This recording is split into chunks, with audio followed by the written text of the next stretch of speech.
आइए अब देखें फंक्शन के बारे में। फंक्शन क्या होता है? फंक्शन एक तरीके का रिलेशन है, जो जैसा रिलेशन आपने देखा पिछले वीडियो में। रिलेशन रिलेशन ही फंक्शन है, फंक्शन ही रिलेशन है, ठीक है। लेकिन कौन सा रिलेशन फंक्शन होगा ये हमको समझना है, क्योंकि सभी रिलेशन को फंक्शन नहीं कहा जाएगा। कुछ रिलेशन ऐसे होंगे जिनको फंक्शन कहा जाएगा। अब वो कौन से रिलेशन है, ज़रा यहाँ पे देखा जाए। हमने कहा कि f is relation from a to b, ठीक है। यहाँ पे मैंने f लिखा, पहले हम लोग r लिखते थे, ये r is relation from a to b, तो r की जगह पे मैंने f लिखा है। ये f is a function, f is a relation from a to b। अब इस रिलेशन की क्या खास बात है? इस रिलेशन की खास बात ये है, ये उल्टा ए बना हुआ है, ये उल्टा ई है, ये इसे हम पढ़ते हैं फॉर एवरी, और इसे पढ़ते हैं देयर एग्जिस्ट। हमने कहा कि for every x belongs to a there exist a unique y belongs to b. अब इसका मतलब क्या है, इसे हम अच्छे से समझ लें, क्योंकि यही जो डिफिनेशन है यही हमको बताएगा कि कौन सा रिलेशन फंक्शन होगा। देखिए यहाँ पे ये कह रहा है कि x के सभी एलिमेंट के लिए, याद रखिएगा, x के सभी एलिमेंट के लिए, सभी एलिमेंट के लिए there exist one and only one y belongs to b, ठीक है।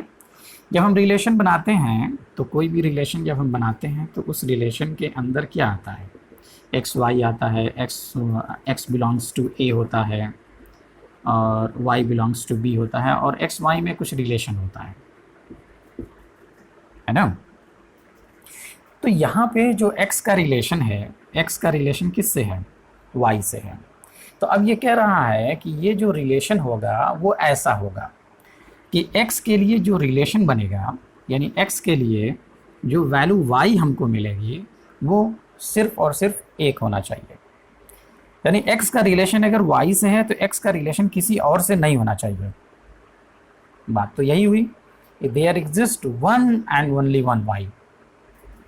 x के लिए जो y मिलेगा वो सिर्फ और सिर्फ एक होना चाहिए, यानी उसे क्या होना चाहिए, यूनिक होना चाहिए। ओके। तो अब ये जो डिफिनेशन है, इस डिफिनेशन में दो चीज़ें हैं कि जो y मिलेगा वो यूनिक मिलेगा, यानी वन एंड ओनली वन, और यहाँ पे कह रहा है कि फॉर एवरी x, यानी a के सभी एलिमेंट के लिए, a के सभी एलिमेंट के लिए y मिलेगा, और जो y मिलेगा वो यूनिक मिलेगा, ठीक है। a के सभी एलिमेंट के लिए y मिलेगा, यानी a का सभी एलिमेंट उसके लिए y मिलेगा, और जो y मिलेगा वो यूनिक मिलेगा। अब यहाँ पे मैंने तीन रिलेशन लिखा हुआ है, इन तीनों में से हम देखेंगे बारी बारी कि कौन सा रिलेशन जो है वो यूनिक है, और कौन सा रिलेशन फंक्शन है और कौन सा रिलेशन फंक्शन नहीं है। तो यहाँ पे मैं इसे मिटा दूँ। अब आप ज़रा इसे देखें, यहाँ पे कह रहा है कि वन का रिलेशन ए से है, तो वन का किसी और से रिलेशन नहीं है, ठीक है। जो रिलेशन होना चाहिए वो यूनिक होना चाहिए। टू का रिलेशन बी से है, टू का किसी और से रिलेशन नहीं है, थ्री का किसी से रिलेशन ही नहीं है। तो यहाँ पे जो बात हुई थी कि फॉर एवरी एक्स, ए के सभी एलिमेंट के लिए, लेकिन ए का एक एलिमेंट ऐसा है जो रिलेशन नहीं बना रहा है, किसी से भी रिलेशन नहीं बना रहा है। तो जब ए का ये एलिमेंट किसी से रिलेशन नहीं बना रहा है तो यहाँ पे ये कंडीशन, यानी जो पहली कंडीशन थी वही सेटिस्फाई नहीं हो रही है। तो जब वो सेटिस्फाई नहीं हो रही है तो इसका मतलब ये हुआ कि ये जो रिलेशन है ये फंक्शन नहीं हो सकता। अब हम दूसरे पे आते हैं, ए के सभी एलिमेंट के लिए रिलेशन होना चाहिए। तो ए का रिलेशन, वन का रिलेशन, टू का रिलेशन, थ्री का रिलेशन, हम देख रहे हैं कि वन टू थ्री तीनों का रिलेशन किसी न किसी के साथ है, पहली कंडीशन ओके। अब हम दूसरी कंडीशन पे आते हैं कि जो रिलेशन बनेगा वो यूनिक बनेगा, यानी जो x का y के साथ रिलेशन बनेगा वो होना चाहिए यूनिक, यानी one and only one. One का रिलेशन ए से, वन का किसी और से रिलेशन नहीं है, ठीक है, बहुत अच्छी बात। टू का रिलेशन बी से और टू का रिलेशन सी से भी है, यानी टू का जो रिलेशन बन रहा है वो मोर देन वन एलिमेंट से बनेगा।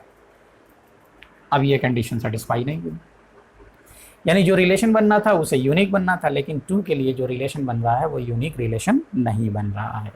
तो जब टू के लिए यूनिक रिलेशन नहीं बन रहा है तो अब यहाँ पर हम कह सकते हैं कि ये जो रिलेशन है वो फंक्शन नहीं हो सकता। चलिए अब यहाँ पे आते हैं। अब यहाँ पे हम आएंगे तो हम ये देखेंगे कि क्या ए के सभी एलिमेंट के लिए रिलेशन बन रहा है। 1 के लिए है, 2 के लिए है, 3 के लिए भी है। ये ओके हो गया, सभी एलिमेंट के लिए रिलेशन बनेगा। अब यहाँ पे देखना है कि जो रिलेशन बनेगा यानी जो y है, x के लिए जो y है वो यूनिक है कि नहीं है। तो 1 के लिए a, 1 के लिए कोई और एलिमेंट नहीं है, तो 1 की इमेज, ठीक है। अब देखिए एक वर्ड आएगा यहाँ पे इमेज, ये जो y होता है इसे हम इमेज कहते हैं, ठीक है। और ये जो x होता है इसे हम प्री इमेज कहते हैं, ठीक है। चलिए भी साथ में ये भी वर्ड भी सीखते चलें। ओके, तो यहाँ पे हमने कहा कि 1 की जो इमेज है वो a है, 1 की कोई और इमेज नहीं है। 2 की इमेज b है, 2 की कोई और इमेज नहीं है। 3 की इमेज b है, 3 की कोई और इमेज नहीं है, ठीक है। तो सभी एलिमेंट के लिए इमेज बनेगी और जो इमेज बनेगी वो यूनिक बनेगी, यानी 1 एंड ओनली 1। तो अब ये जो कंडीशन है यानी कि ये भी ओके हो गया। तो ये दोनों कंडीशन सिर्फ इस रिलेशन के अंदर सेटिस्फाई हो रहा है। तो ये रिलेशन हमने देखा था, ये रिलेशन फंक्शन नहीं है, ये भी फंक्शन नहीं है, सिर्फ ये रिलेशन क्या है, ये फंक्शन है। क्यों? क्योंकि यहाँ पे ये कंडीशन को सेटिस्फाई कर रहा है, ठीक है। बात समझ में आई? बात समझ में आई कि कौन सा रिलेशन फंक्शन होगा, जो इस कंडीशन को सेटिस्फाई करेगा वही रिलेशन फंक्शन होगा। एक बार फिर से हम चलते हैं। सभी एलिमेंट के लिए रिलेशन होना चाहिए, सभी एलिमेंट के लिए रिलेशन है। जो रिलेशन है यानी कि जो y है वो सभी एलिमेंट के लिए 1 एंड ओनली 1 होना चाहिए, यानी यूनिक होना चाहिए, ठीक है। तो 1 के लिए a, 1 के लिए कोई और नहीं है। 2 के लिए b, 2 के लिए कोई और नहीं है b के अंदर। 3 के लिए b, 3 के लिए कोई और नहीं है यहाँ पे। तो जो रिलेशन बन रहा है वो रिलेशन बन गया यूनिक। ओके, चलिए बहुत अच्छी बात है। अब इसको आपने समझ लिया। अब यहाँ पे हम कुछ बात करेंगे और आगे देखिए, यहाँ पे हम ये समझ लें पहले कि डोमेन क्या होता था और कोडोमेन क्या होता था। जब कोई ऑर्डर पेयर बनता है एक्स वाई, तो ये जो एक्स होता है जब इसका कलेक्शन किया जाएगा तो डोमेन बनेगा, और जब वाई लिया जाएगा, वाई का जब कलेक्शन किया जाएगा तो ये रेंज बनेगा। अब हम यहाँ पे देख रहे हैं कि एक्स के सभी एलिमेंट के लिए रिलेशन बनेगा, सॉरी ए के सभी एलिमेंट के लिए रिलेशन बनेगा। तो ए का सभी एलिमेंट यूज़ हो गया। जब ए का सभी एलिमेंट यूज़ हो गया तो ऑर्डर पेयर का पहला एलिमेंट यानी एक्स की जगह पे ए की सभी वैल्यू आएगी। तो एक्स की जगह पे ए की सभी वैल्यू आएगी, तो हम कह सकते हैं कि फंक्शन के लिए जो डोमेन होगा वो ए होगा, यानी ये सेट क्या होगा, डोमेन होगा। अगर आपको याद होगा तो रिलेशन में ऐसा नहीं होता था। रिलेशन में हम ऑर्डर पेयर देखते थे, ठीक है, ऑर्डर पेयर से हम डोमेन को निकालते थे। तो डोमेन कभी ए के इक्वल होता था, कभी नहीं इक्वल होता था, ठीक है। अब यहाँ पे रेंज डिपेंड करेगा कि फंक्शन की डिफिनेशन कैसी है। देखिए जैसे यहाँ पे जो रेंज है, रेंज में यानी y की वैल्यू a मिलेगी और b मिलेगी, ठीक है।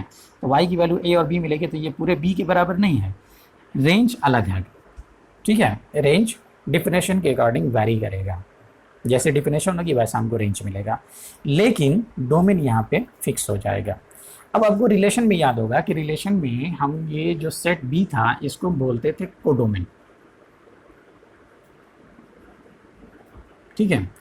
यहाँ भी वही चीज़ बोलेंगे, यहाँ पे हम बोलेंगे कि ये जो सेट है बी है ये कोडोमेन है। लेकिन अब यहाँ पे जो सेट ए है, इस सेट ए को हम डोमेन कहेंगे, ठीक है, क्योंकि पूरा का पूरा सेट ए क्या हो गया, डोमेन हो जाएगा। लेकिन रिलेशन में ऐसा नहीं होता था, ठीक है, यहाँ पे सिर्फ कोडोमेन फिक्स है। यहाँ पे डोमेन और कोडोमेन फिक्स हो जाएगा, ए डोमेन हो जाएगा, बी कोडोमेन हो जाएगा, लेकिन रेंज अब ये डिफिनेशन पर डिपेंड करेगा कि डिफिनेशन कैसी है, वैसा ही इसका रेंज होगा। चलिए ठीक है, ओके। अब यहाँ पे कुछ और चीज़ें समझ लिया जाए। अब एक चीज़ और समझा जाए यहाँ पे कि जो ऑर्डर पेयर होता था, ये ऑर्डर पेयर बिलोंग करता था आर के अंदर, ठीक है। हम ऐसे लिखते थे कि R x y such that, और फिर उसके बाद आगे बहुत सारी चीज़ें लिखते थे। तो ये एक्स वाई क्या करता था, आर के अंदर होता था। अब इसी आर की जगह पे हमने एफ लिखा, तो ये एफ हो जाएगा। तो ये जो एक्स वाई है एफ में बिलोंग करेगा, ठीक, ओके। अब एक चीज़ और हम यहाँ पे समझ लें कि जैसे x Y belongs to F है, और ये फंक्शन हमको, जैसे हम रिलेशन लिखते हैं उसी रिलेशन के अकॉर्डिंग हमने फंक्शन लिखा। तो फंक्शन में क्या क्या होता है कि x belongs to a, y belongs to b, and x related to y. X और वाई के बीच में कोई रिलेशन होता था, उसी के अकॉर्डिंग हम ऑर्डर पेयर को सेलेक्ट करते थे। जैसे यहाँ पे 1A 2B 3C इस एक्स वाई की जगह पे आएगा, ठीक है, ओके। अब हम फंक्शन को ऐसे नहीं लिखेंगे, ठीक है। अब हम यहाँ पे आएंगे, देखिए X Y belongs to F है, तो हम इसे ऐसे लिखेंगे, इसे कहेंगे F of x is equal to Y, F of x is equal to Y, ठीक है। X Y belongs to F, यानी F of x is equal to Y. जैसे यहाँ पे हमने कहा कि 1A है, 1A बिलोंग्स टू एफ, लेकिन अब इसको 1A बिलोंग्स टू एफ नहीं लिखेंगे, हम इसको ऐसे लिखेंगे F of 1 is equal to A, ठीक है। दोनों की मीनिंग सेम है, बस लिखने का तरीका अलग है। ये रिलेशन के फॉर्मेट में है, जैसे हम रिलेशन लिखते थे। अब ये एक नया फॉर्मेट है जो जिसे हम कहेंगे कि ये फंक्शन का फॉर्मेट है, ठीक है। तो F of 1 is equal to A, और अगर हमें 2 के बारे में लिखना होगा तो हम लिखेंगे कि F of 2 is equal to B. तो F of 2 is equal to B का मतलब कि 2b एक ऑर्डर पेयर बनेगा जो एफ के अंदर होगा, ठीक है। इसी तरीके से हम इसको भी लिख सकते हैं, हम लिख सकते हैं कि F of 3 is equal to b. इसका मतलब ये हुआ कि 3b एक ऑर्डर पेयर बनेगा जो रिलेशन f के अंदर होगा, ठीक है। फंक्शन भी एक रिलेशन ही होता है, रिलेशन f के अंदर होगा, ठीक। तो अब हम फंक्शन को नए तरीके से लिखेंगे, हम ऑर्डर पेयर के फॉर्म में नहीं लिखेंगे, हम उसको ऐसे लिखेंगे। कोई भी फंक्शन अगर हमारा आएगा तो फंक्शन हमेशा ऐसे लिखा जाएगा। अब देखिए ज़रा, यहाँ पे इसी चीज़ को लेकर के हम आगे बढ़े। यहाँ पे मैंने लिखा कि f is a function from n to n, या f is a relation from n to n, defined by f of x is equal to 2x plus 3। ये फंक्शन है, f is a function from n to n defined by f of x is equal to 2x plus 3, ठीक है। Function हमने देख लिया कि function क्या होता है, कैसे होता है। अब फंक्शन को लिखने का तरीका हम सीख रहे हैं, ठीक है। ये फंक्शन इसी तरीके से लिखा जाएगा। इसका मतलब क्या हुआ, इसका मतलब ये हुआ कि f एक रिलेशन है जो x 2x प्लस 3, और ये जो x है वो n के अंदर होगा, ठीक। अगर हम x की वैल्यू 1 लेते हैं, सपोज जब हम x की वैल्यू 1 रखेंगे तो हमें यहाँ क्या मिलेगा, 1 मिलेगा, और 2 इंटू 1 प्लस 3 यानी यहाँ पे हमको क्या मिलेगा, 5 मिलेगा। तो हम कह सकते हैं कि 1 5 बिलोंग्स टू f। लेकिन जब हम इसे फंक्शन के फॉर्म में लिखेंगे तो इसे कैसे लिखेंगे, इसे इन चीज़ों को मैं मिटा दूँ ज़रा, ठीक है। अब इसकी ज़रूरत नहीं है, आप समझ गए होंगे। अब देखिए, इसी चीज़ को जब हम फंक्शन के फॉर्म में लिखेंगे तो उसे कैसे लिखेंगे, उसे हम लिखेंगे F of 1 is equal to 5, ठीक। सपोज यहाँ पे मैंने 2 रखा x की जगह पे, तो जब मैं 2 रखूँगा तो यहाँ पे बनेगा 2 इंटू 2 प्लस 3, तो ये हो जाएगा 4 प्लस 3 7, ठीक है। तो 2 7 बिलोंग्स टू f है, ये तो रिलेशन के फॉर्म में है। लेकिन हम इसे नए फॉर्म में लिखेंगे तो हम कैसे लिखेंगे, हम इसे लिखेंगे f of 2 is equal to 7, ठीक है। अभी मैंने बताया था कि x Y belongs to F है, तो हम उसे क्या लिखते हैं, f of x is equal to y, इस फॉर्म में लिखते हैं। तो 2 7 बिलोंग्स टू एफ है, तो 2 f of 2 is equal to 7, okay. अब हम डायरेक्ट यहाँ पे आते हैं। यहाँ पे जो x है, यहाँ पे मैंने 2 रखा, यहाँ पे मैंने 2 रखा। जब x की जगह पे मैं 2 रखूँगा तो यहाँ पे भी 2 रखूँगा। तो मैंने 2 रखा, तो 2 × 2 + 3 ये हो गया 7, यानी हमें क्या मिला, f(2) = 7। ठीक, तो अब हम कैलकुलेशन इस तरीके से ना करके ऐसे करेंगे। हम फंक्शन को ऐसे ना लिख करके ऐसे लिखेंगे। ठीक है, फंक्शन चूंकि रिलेशन होता है तो उसे रिलेशन के फॉर्मेट में होना चाहिए, लेकिन हम उसको रिलेशन के तरीके से ना लिख करके एक नए तरीके से लिखेंगे। जैसे यहाँ पे x 2x + 3 है तो हम इसे लिखेंगे f(x) = 2x + 3।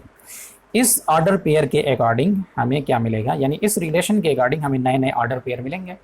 लेकिन अब हमें ऑर्डर पेयर के फॉर्म में नहीं लिखना है, हमें इस फॉर्म में लिखना है। f(1) = 5, f(2) = 7, f(2) = 7, इस तरीके से लिखना है। ठीक, ओके, बात समझ में आ रही है। तो अब एक चीज़ और यहाँ पे समझ लें कि यहाँ पे जो हम x रखते हैं, ये जो x रख रहे हैं, इन सभी x का जब हम कलेक्शन बनाएंगे तो इसे हम कहेंगे डोमेन। और यहाँ पे जो 2x + 3 है, यानी ये जो हमको y मिलता है, ये क्या होता है, ये होता है रेंज। इसका जब कलेक्शन बनाएंगे तो ये क्या बनेगा, रेंज बनेगा। ठीक है, अच्छा, अभी हम फंक्शन को एक और नए तरीके से समझें। फंक्शन को अब मैं क्या कहना चाह रहा हूँ यहाँ पे, देखिए, आपने पिछले क्लासेस में आपका कंप्यूटर एक सब्जेक्ट रहा होगा। कंप्यूटर में होता क्या है, 3 यूनिट्स होती हैं। जैसे मैंने कहा कि ये कंप्यूटर है, एक होता है इनपुट्स, एक इनपुट यूनिट होती है, और एक प्रोसेसिंग यूनिट होती है, और एक आउटपुट यूनिट होता है। ठीक है, अब यहाँ पे जो फंक्शन हम कह रहे हैं, उस फंक्शन को ज़रा हम इस मशीन के फॉर्म में देखें। ठीक है, हमने कहा कि फंक्शन जो होता है, फंक्शन भी एक तरीके से मशीन होती है, या ये कहें कि हम जितनी भी मशीन देख रहे हैं वो सारी मशीन एक तरीके से फंक्शन होती है। ठीक है, तो इसके लिए कोई एग्जांपल, जैसे आपने जूसर देखा होगा। जूसर में हम क्या डालते हैं, फ्रूट्स डालते हैं और हमको जूस मिलता है। तो जूस जो हमारा जो फ्रूट है वो क्या हो गया, वो इनपुट हो गया। उसमें हमने फ्रूट्स डाला और वो जूसर उसके साथ कुछ काम करेगा, यानी कुछ प्रोसेसिंग करेगा, और उसके बाद आप ऐसे गिलास लगाइए और उधर से क्या निकला, लिक्विड यानी जूस निकला। तो जो जूस है वो क्या हो गया, वो आउटपुट हो गया। जो फ्रूट्स आपने डाला वो इनपुट हो गया, और जो प्रोसेसिंग हुई, ठीक है, वो उसके अंदर वो उस प्रोसेसिंग यूनिट में कुछ हुआ। उसी तरीके से हम फंक्शन को देखें, तो फंक्शन को देखें, ज़रा यहाँ पे आ जाए फिर से। जब हमने 2 रखा तो हमें क्या मिला, 7 मिला। तो जब हम 2 रखे तो इसको हमने कहा कि ये इनपुट हो गया, और जब हमको 7 मिला तो इसको हमने कहा कि ये हमारा आउटपुट हो गया। ठीक, अब प्रोसेसिंग कहाँ पे हुई, ज़रा यहाँ पे देखें। हम यहाँ पे एक बार फिर से 2 रखें, यहाँ पे हमने 2 रखा, x की जगह पे 2 रखा। ठीक है, तो ये हो गया 2 × 2 + 3, तो ये हो गया 4 + 3 = 7। तो यहाँ पे जो 2 है ये इनपुट है, और यहाँ पे जो 7 मिल रहा है ये हमारा आउटपुट है। ठीक है, तो हम कह सकते हैं कि यहाँ पे जो इस फंक्शन की बात करें, इसी फंक्शन की बात करें, इसी एग्जांपल के थ्रू हम समझें कि हमारा जो इनपुट है वो x है, और इस 2 के साथ ये क्या कर रहा है, 2 के साथ ये कर रहा है कि 2 को 2 से मल्टीप्लाई करके 3 में ऐड कर दे रहा है, यानी एक प्रोसेसिंग कर रहा है। अब प्रोसेसिंग किसके अकॉर्डिंग होगी, इसके अकॉर्डिंग। तो हम कह सकते हैं कि ये फंक्शन की प्रोसेसिंग यूनिट है। उसके बाद हमको f(2) मिलता है, तो f(2) यानी कि हमको क्या मिलेगा, f(x). तो x हमने इसको दिया, ये इसके साथ कुछ करेगा और हमको f(x) की वैल्यू देगा। तो x हो गया इनपुट, प्रोसेसिंग, और उसके बाद आउटपुट। ठीक है, तो फंक्शन में इतनी सारी चीज़ें होंगी। ये इनपुट हो गया, तो जो x होगा वो इनपुट होगा। ठीक है, अब यहाँ पे हम ये देखें कि ये जो x होता है, इसका जब हम कलेक्शन बनाएंगे तो ये डोमेन होगा। तो हम डोमेन को अब एक नए तरीके से कहें कि डोमेन क्या होता है। ठीक है, इसे मैं मिटा दे रहा हूँ।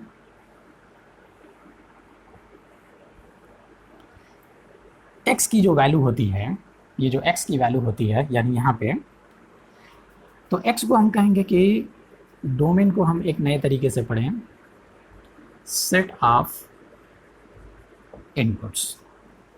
ठीक है, जितने भी इनपुट हैं उन सभी इनपुट का जब हम सेट बनाएंगे तो उसे हम कहेंगे डोमेन।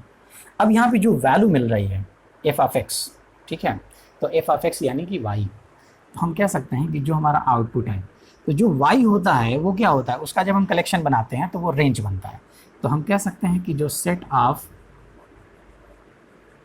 आउटपुट्स हैं ये हमारा रेंज है।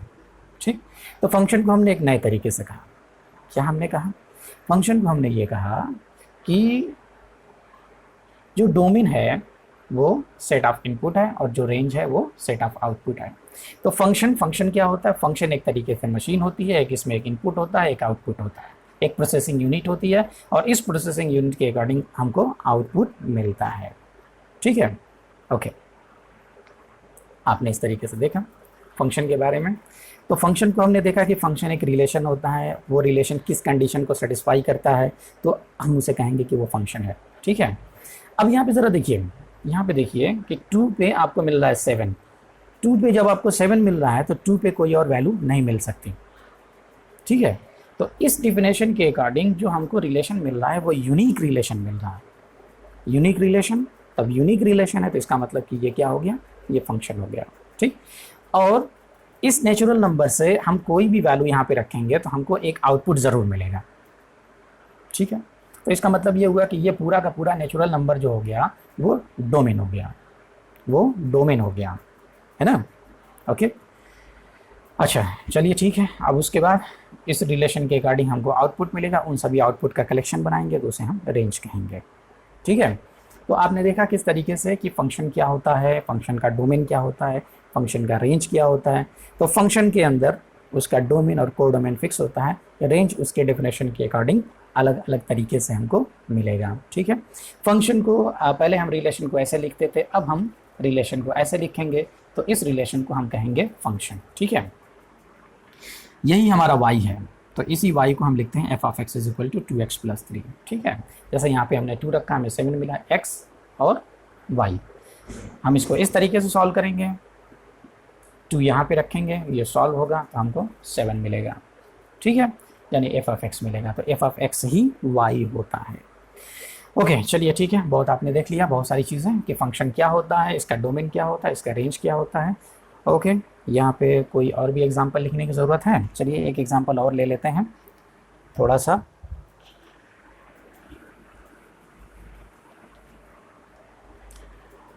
यहाँ पे मैंने कहा कि f is a function from r to r, r means set of real number defined by f of x is equal to x square plus 1। ठीक, अगर हम इसे रिलेशन के फॉर्म में लिखते हैं तो हम इसे ऐसे लिखते हैं, x comma x square plus 1 such that x belongs to r। ठीक, तो अब हम इसे ऐसे नहीं लिखेंगे, हम सीधे सीधे यहाँ पे आते हैं। हमने कहा f ऑफ 1, तो 1 पे क्या मिलेगा, 1 यहाँ पे रखेंगे तो 1 यहाँ पे रखेंगे, 1 स्क्वायर प्लस 1 यानी हमें 2 मिलेगा। वही चीज़ हम यहाँ पे रख के देखें, यहाँ पे जब हम रखेंगे तो 1 यहाँ पे रखेंगे तो 1 यहाँ पे रखेंगे, 1 कामा 1 स्क्वायर प्लस 1 यानी 1 2। तो 1 का रिलेशन 2 के साथ, 1 का रिलेशन 2 के साथ, 1 2 बिलोंग्स टू f या f of 1 is equal to 2। दोनों की मीनिंग सेम है, चाहे हम ऐसे लिखें या ऐसे लिखें, लेकिन हम ऐसे नहीं लिखेंगे, अब हम नए तरीके से लिखेंगे f of 1 is equal to 2। चलिए यहाँ पे कुछ और देखा जाए, जैसे मैंने कहा कि f ऑफ -2, तो -2 यहाँ पे यानी -2 यहाँ पे, तो -2 स्क्वायर प्लस 1, तो ये हो जाएगा 4 प्लस 1, ये आपका हो गया 5। ये इनपुट है, इनपुट यहाँ पे गया, उसके साथ प्रोसेसिंग हुई और ये हमको आउटपुट मिला, तो -2 का रिलेशन 5 से। तो हम यहाँ पे एक चीज़ और समझ लें, हमने एक वर्ड अभी देखा था इमेज, तो इमेज ऑफ -2 इज़ 5। ठीक है, ये जो 5 है ये -2 की इमेज है और ये जो 2 है ये 1 की इमेज है। ठीक है, तो बहुत सारी चीज़ें हमने देखा और समझा फंक्शन के बारे में। ओके चलिए, बहुत अच्छी बात है। अब आप इसे अच्छे से देखिएगा। ओके, कोई डाउट होगा तो आप उसे कमेंट बॉक्स में या फिर जो है आप इसे ग्रुप में आकर के पूछिएगा। Okay. Thank you very much.